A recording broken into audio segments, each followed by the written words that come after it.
nation's rough economy has more and more Americans living off food stamps these days, and those food stamps are stimulating the economy. In a recent interview, Agriculture Secretary Tom Vilsack said of the SNAP program, quote, "You have to recognize that it's also an economic stimulus. If people are able to buy a little more in the grocery store, someone has to stock it, package it, shelve it, process it, ship it. All of those are jobs. It's the most direct stimulus you can get in the economy during these tough times." So is that actually true? Are food stamps a stimulus? Joining me now, senior fellow for Project 21 and Fox News contributor Deneen Borelli, and economist and radio talk show host Mark Levine for an interesting debate. Good morning to both of you. Good morning. Good morning, Gretchen. All right, Mark, I'll give you the first crack at this. Really?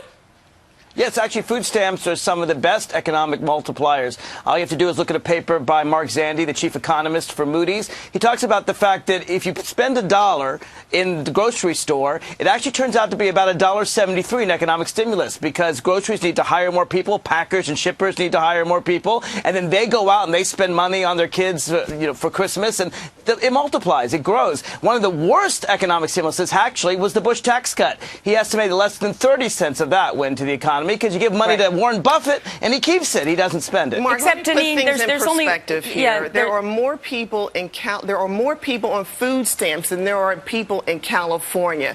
This program is ridiculous. Let me tell you something. For people in the Obama administration to be coming out saying that it's better for people to be on welfare, to be on food stamps, that's utter nonsense. And I find it to be very irresponsible. And let's look at the cost aspect of this, because you're looking at this from a spending aspect. What does it cost to have food stamps for these individuals? This is tax dollars coming from hard-working Americans. It's funded through a bureaucratic, inefficient government, and it doesn't grow the economy. So what you were saying is utter nonsense. So, Mark, let me ask you this. Does it trouble you that the other side of the equation has been growing and growing and growing? In other words, more and more people are on food stamps, and who's paying for that? Well, think of America without food stamps. 1 in 7 Americans are on food stamps. 50% of them are children. Now, let's say we've got 45 million starving people in the United States, people who don't have food. Most of them are working, by the way. They're working, but they're working in very low-wage jobs, and they can't afford food. Now we have starving people in the streets. That causes health care to go up. It's not just a question of morals and ethics. Mark, the Judeo-Christian says don't let people starve. The government cannot handle this problem. We need more people working. The Obama policies on economics has failed. The stimulus did not work.